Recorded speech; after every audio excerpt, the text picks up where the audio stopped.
So there's this idea of the guilty pleasure, right? It's the band or the movie that's so horrible and trashy you're not supposed to be into it, but you love it anyway.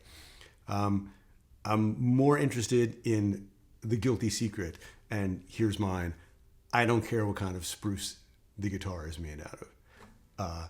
I don't actually know what kind of spruce this guitar is made out of. I don't know what kind of spruce my other good guitar is made out of. It's made out of spruce. That's kind of all I need to know. And it does what I want it to do, and it plays like I want it to play. So this is kind of a liability. At one point when I was writing a lot for guitar magazines, I got a call from Acoustic Guitar because they were looking for a new gear editor. And they wanted to know if I wanted to put my hat in the ring because I've been writing a lot of articles for them, but not about gear. And I didn't even try. I just was like, no, the last person you want doing your gear editing is me, because I don't care enough about the difference between the different kinds of gear to actually write about it. Which was the best thing I could think of to say, because it's true. I mean, I love gear and I have a lot of gear. Gear is fun, gear is great. But the differences between the gear, like to sit and try to figure out like the nuances of 5 different preamps for an acoustic guitar, or like swapping in pickups to see which one sounds better, or, you know, which small body guitar under $1,000 is going to be the best for someone that I've never met. Like, I don't know, you know, I mean, you just have to pick stuff up and try it out. And so I have the stuff that I have. You know, someone said, hey, maybe you should try this. And I tried it and it worked well enough that I was like, well, great, I'll use this until it doesn't sound like I wanted to anymore. And then I'll try something else. Which is not to say that I don't care about how stuff sounds or how it looks or how it plays or anything. It's just, it's such a case by case thing that the idea of working out exhaustively every possibility to find the very best one for me or for you or anybody else just seems like a total snooze. So I've never really cared about that much. And the other thing is, really, like this I learned very much the hard way, which was I got involved in writing music and working with samples, you know, like composing in my computer and all that. And some of it I was doing for work and some of it I was doing for fun. And every time a new string library would come out, orchestral strings or, you know, chamber strings or you know, solo, like string quartet strings, whatever, I would go and I would watch the demos of this new library and read the reviews about it. And I would watch someone demonstrating, like, you know, writing music on the fly with these great sample libraries. Like, oh my God, like that sounds so good. Like, let me get these strings and let me get this library. And, you know, and sometimes it was something else, you know, keyboards or drums or whatever it was. But I would always watch the demo and think, God, these samples sound so good. This is what you need to write the kind of music I've been wanting to write. And after about, you know, several years of like owning multiple sample libraries that did ostensibly the same thing, of course, I realized like, no, I don't need any more sample libraries. I have these very great sample libraries. I just need to learn to write better music. The thing that makes the demo sound good is that the person demoing the stuff like is a great composer and can like illustrate immediately how to idiomatically use those samples to best effect. And that's why those samples sound great when you watch those demos. And they're great themselves. So this is not to say that the quality of the gear doesn't make a difference, because it does. You know, when I wanted to learn to play the dobro square neck style on my lap, I started by just taking the Yamaha acoustic guitar that I had learned on, and putting a nut adapter on it and raising the strings and getting a bar and some picks. And so for like 30, 40 bucks, I was in and I could work on it. But when I went and actually got an actual resophonic guitar built in the 30s and that did all of that, as soon as I sat down to play what I had been working on that, I realized, oh, well, now anything that I can't do, I certainly can't blame on the instrument, right? The instrument is great. And so I have to rise to the level of that instrument. And that's basically what I realized with the samples too. It was wonderful owning great samples, because then I knew if it sounded sucky, it wasn't the samples, it was me. It was how I was writing and how I was programming the samples and all of that. So the gear does make a difference in the sense that when you have good gear, it removes a variable, right? A good guitar with good action, good intonation, stays in tune, has a good tone, is comfortable to play, all that stuff. It removes all those variables and just leaves you with yourself. And so it leaves you with you realizing that the instrument itself is not a barrier to quality anymore, right? You've got an instrument that will do what it needs to do. And so now you're left with the remaining variables, which are your knowledge, your skills, your chops, all that kind of stuff. So there's that. And then there is the actual instrument and what it does and how it works. And so since I get asked more often than not what this guitar is and why I play it, as long as I'm talking about guitar and wood and all that stuff, I thought I'd take a minute and just explain what this is and why I'm playing it. So this is a 1956 Martin 0018. So the top is Spruce, though I don't know if it's Adirondack or Engelmann or whatever. It's whatever they were making Martins out of in 1956. And the back is mahogany. The back and sides are mahogany. So the thing about the guitar that really matters to me, though, which I didn't realize when I got it, is that it's got a short scale neck, meaning the distance from the nut to the bridge is a little under 24 inches, as opposed to a dreadnought or a lot of other guitars where the distance from the nut to the bridge is a little over 24 inches or 25. I don't even know. They're short and long scale. The difference is like this much, but it makes a big difference in the feel of the guitar. To me, a dreadnought always felt kind of tight, and this feels a lot springier because there's a little bit less length, so the string tension is not so high.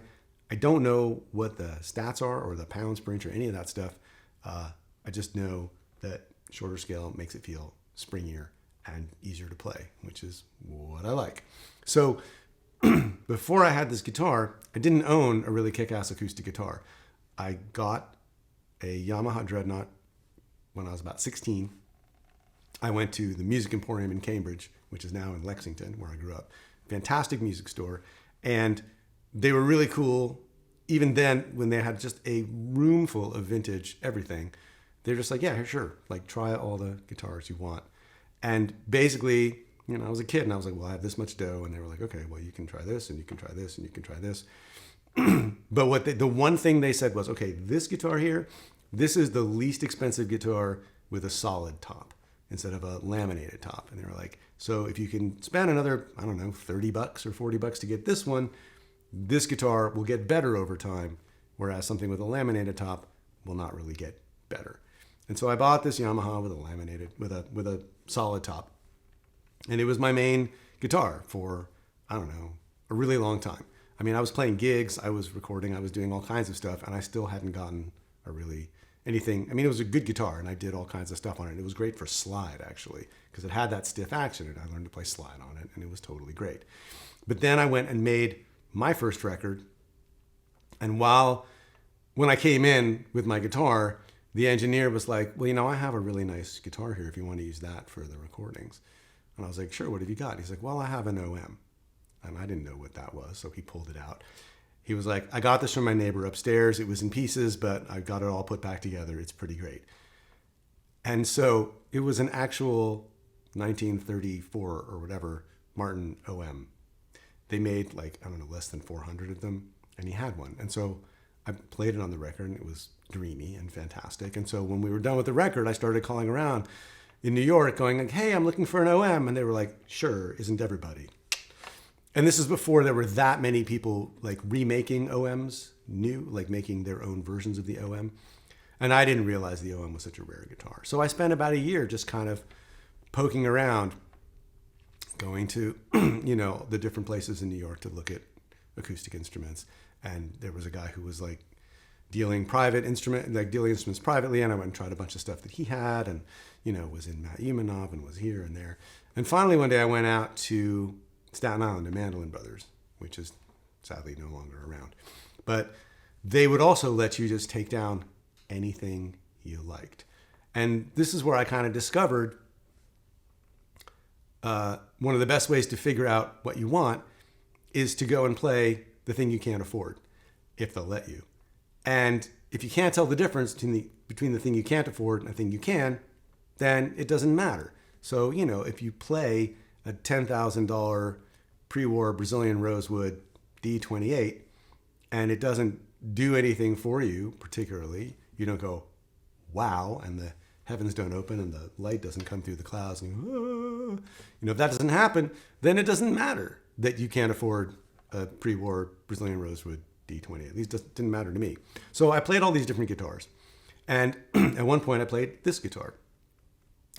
And I had a friend in college who had, I didn't realize at the time, but he had a small Martin, which turned out to be, we later figured out, it was a 00 from 1957. It was like 1 year apart. But his had been really well taken care of. It had that sort of perfect honey-colored, Martin-looking thing.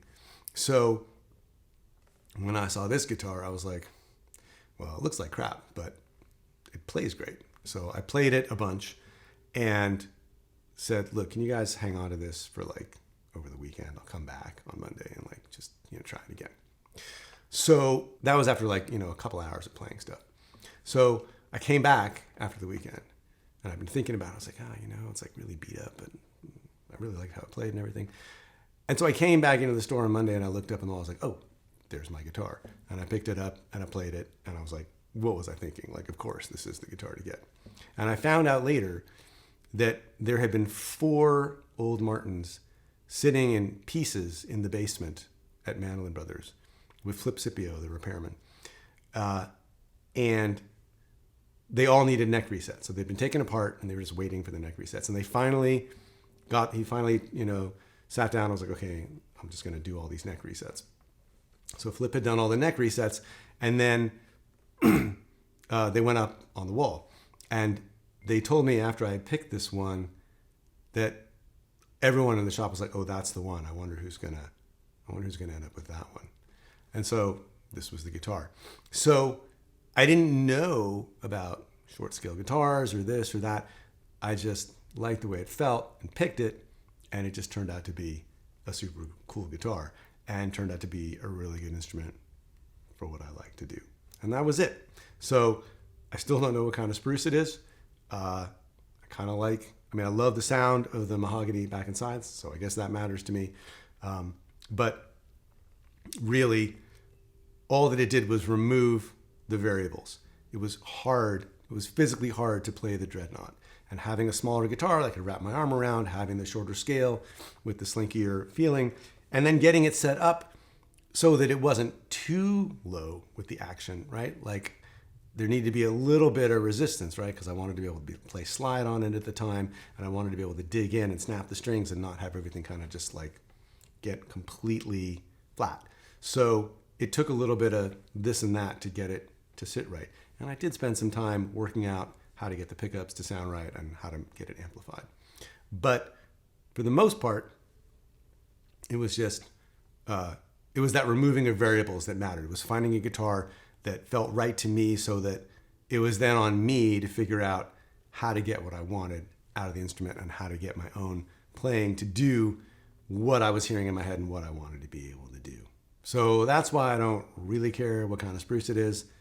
I think there are other factors that matter more, and that the most important thing is that the guitar you pick removes as many of those variables for you as possible so that you have the least amount of friction figuring out how you want to play and how you want to work on what you're going to work on. Thanks for watching. If you got any comments or questions, leave them down below. I'd love to hear from you, and I'll see you next time.